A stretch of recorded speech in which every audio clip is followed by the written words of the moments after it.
আমার ভোট আমি দেব, যাকে খুশি তাকে দেব। আমি ভয় পাই না, আমি মুজিবের বেটি, আমি পালাই না। কিন্তু আমি এসেছি শুধু এই কারণে যে আমি আজাদকে কথা দিয়েছিলাম যে আমি এক সময় আসব। আমার মনে আছে আমি 18 নির্বাচনের আগে অনেক রাতে, প্রায় রাত 10টা বাজে, সেই সময়ে সে নির্বাচন ক্যাম্পেইন করার জন্য আমি বোদা থানায় এসেছিলাম, দেবীগঞ্জে এসেছিলাম। এবং তখনই যে মানুষের ঢল আমি দেখেছিলাম, আমার একটা বিশ্বাস জন্মেছে যে আজাদ পরিশ্রম করছে, হয়তো সেই অঞ্চলকে জাতীয়তাবাদের আদর্শে দীক্ষিত করে তুলতে পারবে। আজকে আমি নিশ্চিত হয়েছি যে আজাদের এই পরিশ্রম একদম বৃথা যায়নি। আজকে প্রায় 15 বছর একটা ভয়াবহ ফ্যাসিস্ট দানব সরকারের বিরুদ্ধে লড়াই করেছি, যুদ্ধ করে আমরা বারবার জেলে গেছি। আপনাদের এখানে অনেক মানুষ আছেন যারা জেলে গেছেন, যারা পালিয়ে থেকেছেন, ঘরে থাকতে পারেননি, ঘর ছেড়ে বাইরে গিয়ে সময় রাত কাটিয়েছেন, তাই না? অনেকেই আছেন এখানে। মাসের মধ্যেই এই হাসিনাকে সব পরিবার সহ, ছেলে মেয়ে, বউয়ের বউ, ছেলের বউ, সবকে নিয়ে পালিয়ে যেতে হয়েছে, তাই না? এবং যাওয়ার সময় সে সময় পর্যন্ত পায় নাই। তাকে গিয়ে যখন সেনাবাহিনীর লোকেরা বলেছেন যে আপনি দুটো চয়েস আছে আপনার, আপনি দুটোর মধ্যে একটাকে বেছে নেবেন, সেটা হচ্ছে যে চতুর্দিক থেকে যে জনগণ আসছে উত্তাল সমুদ্রের মতো, তাদের দ্বারা পিষ্ট হবেন, নাকি যান বাঁচানোর জন্য পালিয়ে যাবেন। সেই নেত্রী যিনি সবসময় বলতেন যে আমি পালাই না, আমি ভয় পাই না, আমি মুজিবের বেটি, আমি পালাই না, বলতো না? কিন্তু সেই মহিলা তখন জীবন নিয়ে তার নেতা কর্মীদেরকে ছেড়ে দিয়ে সমস্ত সারা দেশে যে অসংখ্য আওয়ামী লীগেররা আছে তাদেরকে বিপদে ফেলে দিয়ে সে পালিয়ে গেছে, তাই না? সেই ফ্যাসিবাদ জিনিসটা কি? ফ্যাসিবাদ হচ্ছে যখন একটা সরকার নির্বাচনের নাম করে ক্ষমতায় যায়, ক্ষমতায় গিয়ে তারপরে একটা ভীতি, একটা ত্রাসের রাজত্ব সৃষ্টি করে, সে তখন গুম করে, খুন করে, যেভাবেই হোক সে ক্ষমতায় জোর করে টিকে থাকার চেষ্টা করে। হাসিনা তাই করেছে, তাই না?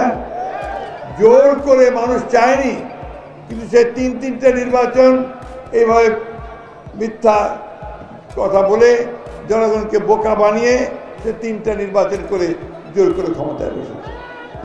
সে ভেবেছিল কোনোদিন ক্ষমতা থেকে যাবে না।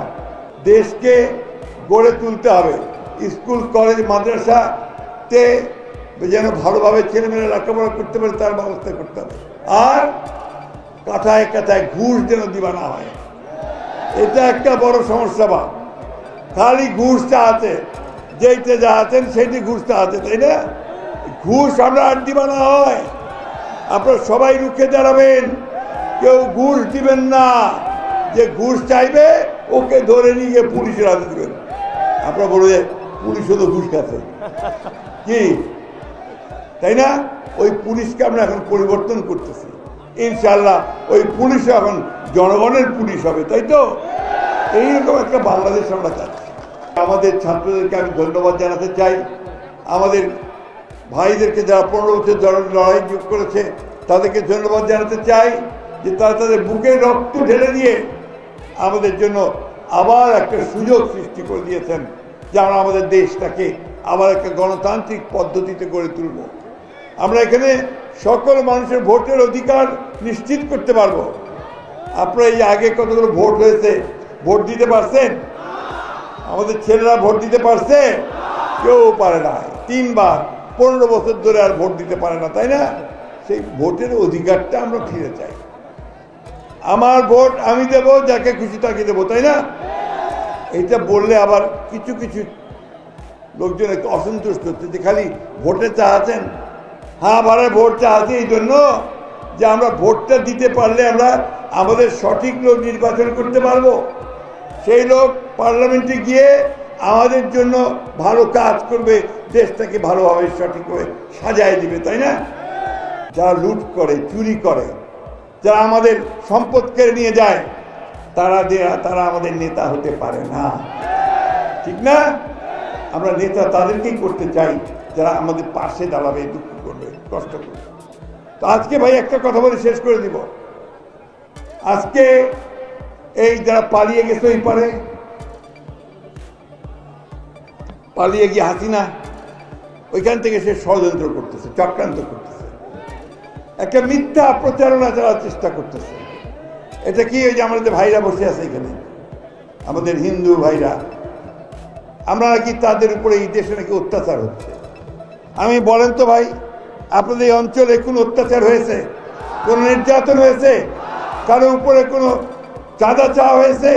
কাউকে হত্যা করা হয়েছে? হয়নি। কারণ আমরা এই অঞ্চলের মানুষেরা, আমরা খুব শান্তিপ্রিয় মানুষ। হিন্দু, মুসলমান, বৌদ্ধ, খ্রিস্টান, আমরা সব সময় একসাথে বাস করি, তাই না? লোকেরা একটা কথা বলে, কি জানেন তো? বাহে। কেন বাহে বলে জানেন? আমরা নাকি একটু বোকা। আসলে আমরা বাহে বলতে আমরা গর্ববোধ করি, আমরা মনে করি যে আমরা বাহেই থাকবো ভালো, কিন্তু আমরা দেশকে তৈরি করবো, তাই না? আরেকটা কথা, অন্যায়কে আমরা কখনো প্রশ্রয় দিব না, অন্যায়ের পক্ষে আমরা থাকবো না, আমরা ন্যায়ের পথে থাকবো, ঠিক তো? কি ছেলেরা কি বলে? ছেলেরা তো এখন আবার বৈষম্য বিরোধী আন্দোলনের নাম তো না। বৈষম্যটা কি জানো তো? এই যারা লুট করে, চুরি করে, ডাকাতি করে, তাদেরকে সরাই দিতে হবে। যারা অনেক টাকা বানিয়েছে তাদেরকে সরিয়ে দিয়ে মানুষের সঙ্গে মানুষের সম্পর্কটাকে ঘনিষ্ঠ করতে হবে, আয় কমিয়ে আনতে হবে। আর ওই যে জিনিসপত্রের দাম যেন না বাড়ে সেদিকে খেয়াল রাখতে হবে। নারী ও পুরুষের মধ্যে সমতা আনতে হবে, এবং আমাদের উপর যেন কেউ কোনোদিন অন্যায়ভাবে আমাদের দেশের ভেতরে হাত না দেয় তার ব্যবস্থা আমাদেরকে করতে হবে, তাই না? আওয়ামী লীগ আমাদের উপর যে অত্যাচার করছে এটা আর কেউ করে নাই। আমাদের আলেম মুলামাদেরকে তারা অন্যায় অত্যাচার করছে, ফাঁসি দিয়েছে, আমাদের রাজনীতিবিদদেরকে ধরে নিয়ে গেছে, জেলে দিয়েছে। এই সব যেন আর না হয়, অন্যায় যেন কেউ করতে না পারে, তার জন্য আমাদের সবসময় সতর্ক থাকতে হবে। আর এখন যেন দেশকে কেউ বিভক্ত করতে না পারে। আমরা সবাই এক, আমরা সবাই বাংলাদেশি, আমরা সবাই বাংলাদেশের উন্নতি চাই, উন্নয়ন চাই। এইভাবে আমাদেরকে কাজ করতে হবে। আমি একই সঙ্গে আজকে আহ্বান জানাতে চাই সরকারি কর্মকর্তাদেরকে, আমাদের পুলিশ ভাইদেরকে, আমাদের সেনাবাহিনীর মানুষদেরকে, বিডিআর বাহিনীদেরকে, যে আসুন, আমরা একটা সুযোগ পেয়েছি, এই সুযোগটাকে আমরা কাজে লাগাই।